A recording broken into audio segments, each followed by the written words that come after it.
Hey guys, இன்னைக்கு ஒரு டே vlog பார்த்துடலாமா? மார்னிங் 5:30க்கெலாம் எந்திரிச்சாச்சு. இன்றைக்கி ஜிம் போகணும்ல, அதனால் கிளம்பிட்டேன். எனக்கு மார்னிங் நேரத்தில் எந்திரிக்கிறதுக்கு பிடிக்கவே பிடிக்காது. ஜிம் போகிறனால தான் எந்திரிக்கிறேன். அதுவும் ரொம்ப கஷ்டப்பட்டு எந்திரிச்சேன். டீ குடிக்கிற வரைக்கும் கொஞ்சம் தூக்கமாகவே இருக்கும். மார்னிங் டீ பிரேக் முடிஞ்சதுக்கப்புறம் ஏரோபிக் கிளாஸ் ஸ்டார்ட் ஆயிடுச்சு. கிளாஸ் முடிச்சுட்டு சீக்கிரமாகவே வீட்டுக்கு போயிட்டேன். ஏன்னா இன்றைக்கி ஸ்கூல்லேருந்து மீட்டிங் அனுப்பியிருந்தாங்க வெளியே. மீட்டிங் எங்கேன்னு பார்த்தீங்கன்னா ஆர்எஸ்புரத்தில் மாநகராட்சி கலையரங்கம்னு ஒன்று இருக்குது. ஏன்னா எனக்கே அப்போ தான் தெரியும் அது அங்கே இருக்குன்னு. அப்படி கூகுள் மேப்பில் போட்டு போயிட்டேன். அங்கே தான் மீட்டிங் நடந்துச்சு. நிறைய ஸ்டாஃப்ஸ் வந்திருந்தாங்க. அது போக நான் ஃபஸ்ட் ஸ்டாண்டர்ட் செகண்ட் ஸ்டாண்டர்ட் படிக்கும்போது எனக்கு சொல்லிக் கொடுத்த டீச்சர்ஸ் கூட வந்திருந்தாங்க. இவங்களும் ஸ்டாஃப்ஸ் தான், என்னோடய கிளாஸ்மேட் இவங்கெல்லாம். நான் கூட நினச்சேன் திடீர்னு மீட்டிங் அனுப்பிச்சிட்டாங்களே தனியாக தான் இருக்கணுமோன்ட்டு. அப்புறம் இந்த மாதிரி தெரிஞ்ச மூஞ்சிகளெல்லாம் பார்க்கும்போது தான் கொஞ்சம் சந்தோஷமாக இருந்துச்சு. ஒருத்தன் மட்டும் டிஃபன் கொண்டு வந்திருந்தான். அதில் ப்ரோட்டீனு எல்லாமே கொண்டு வந்திருந்தான். கொண்டு வந்த ஒருத்தன் சாப்பிட்டோம் ஒருத்தன். அதில் நானும் கொஞ்சம் சாப்பிட்டேன். இந்த அண்ணாங்களும் எங்கள் டிபார்ட்மெண்ட் தான்.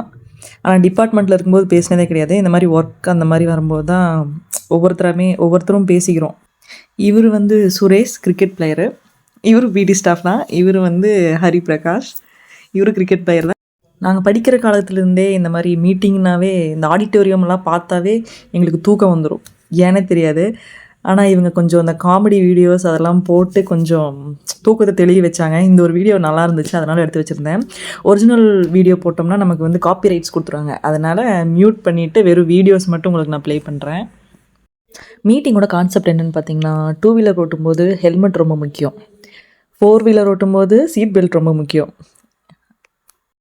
நம்ம எல்லாமே கரெக்டாக ஓட்டினாலும் நமக்குன்னே ஒரு சிலர் வருவானுங்க. எங்கேருந்து வருவானுங்கன்னு தெரியாது, எப்படி இடிப்பானுங்கன்னு தெரியாது. அந்த மாதிரி ஒரு சிலர்லாம் வருவாங்க. அவங்கக்கிட்டேருந்து நம்ம சேஃபாக போகணுங்கிறதுக்காகவும் இந்த மீட்டிங் யூஸ்ஃபுல்லாக இருந்துச்சு. டிரைவிங்கில் இருக்கும்போது லெஃப்ட் சைடில் இண்டிகேட்டர் போட்டு ரைட் சைடில் போகிறது, ரைட் சைடில் இண்டிகேட்டர் போட்டு லெஃப்ட் சைடில் போகிறது, இந்த மாதிரிலாம் நிறையாவே நடக்கும். ஆனால் நான் அப்படி கிடையாது. நான் கரெக்டாக தான் வண்டி ஓட்டுவேன். இந்த லைசன்ஸ் வச்சுட்ருக்காங்க பார்த்தீங்களா, நான் மோஸ்ட்லி பார்த்துருக்கேன். லைசன்ஸ் வச்சவங்க எல்லோரும் அப்படி தான் ஓட்டுறாங்க. டீச்சர்ஸ் மீட்டிங்னால டீ வடை எல்லாமே கரெக்ட் டைமுக்கு வந்துருச்சு. இவனுனால என்ன யூஸ்னா, அப்பப்போ நான் வீடியோ எடுக்க மறந்துடுவேன். அப்போல்லாம் இவனை ஞாபகப்படுத்தினாங்க, ஏய் இதேடு அதேடுன்னு சொல்லி ஞாபகப்படுத்தினானுங்க. அந்த ஒரு விஷயத்தில் பசங்க பரவாயில்ல. அப்படியே டீயை குடிச்சிட்டு அவங்கவுங்க ஸ்கூலில் என்னெல்லாம் நடக்குதுன்னு சொல்லி அதை பற்றிலாம் பேசிகிட்டே இருந்தோம். டீ பிரேக் முடிஞ்சதுக்கப்புறம் திரும்பவுமே மீட்டிங் ஸ்டார்ட் பண்ணிட்டாங்க. பிபிடியெல்லாம் போட்டு கிளாஸ் எடுக்கிற மாதிரியே எடுத்தாங்க. இன்னொன்று நிறையா ஆக்சிடெண்ட் வீடியோலாம் காமிச்சாங்க. தூங்கிட்டு இருக்கவங்களாம் அந்த வீடியோ பார்த்து எந்திரிக்கவே ஆரம்பிச்சிட்டாங்க. ஏன்னா அந்த மாதிரி சில வீடியோஸ்லாம் காமிச்சாங்க. நான் ஃபஸ்ட் டைம் இந்த மீட்டிங் அட்டன் பண்ணுறேன். இது என்ன மீட்டிங் பார்த்தீங்கன்னா, குட்டி காவலர். ஏன்னா ஸ்டூடெண்ட்ஸ்க்கு நம்ம இன்ஃபார்ம் பண்ணணும்ல, அவங்க பேரண்ட்ஸ் ஹெல்மெட் ப்ராப்பராக போடுறாங்களா போட சொல்லணும். அந்த மாதிரி சில விஷயங்களுக்காக டீச்சர்ஸ்க்கு கூப்பிட்டு இந்த மீட்டிங் சொல்கிறாங்க. Next lunch break. சாம்பார் சாப்பாடும் தயிர் சாப்பாடும் கொடுத்தாங்க. சாப்பாடு பத்தலை, ஆனால் நல்லா இருந்துச்சு டேஸ்ட்டு. நெக்ஸ்ட்டு முடிச்சுட்டு மீட்டிங் மறுபடியும் அட்டன் பண்ண ஆரம்பிச்சிட்டோம். சீஃப் கெஸ்ட்டாக யார் வந்திருந்தாங்கன்னு பார்த்தீங்கன்னா, Anbil Mahesh, education minister of Tamil Nadu. இன்னொரு விஷயம் என்ன ஆச்சுன்னா, இப்போ மீட்டிங் நடக்கதான் இன்னொரு நியூஸ் எங்களுக்கு தெரிஞ்சுது. அவரும் ஸ்டேஜில் இன்ஃபார்ம் பண்ணார்.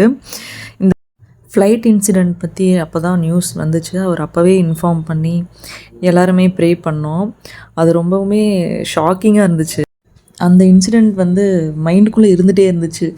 அந்த ஃபயர் பறக்கிறது அந்த வீடியோ பார்க்கும்போதே ஒரு மாதிரி ரொம்ப கஷ்டமாக இருந்துச்சு.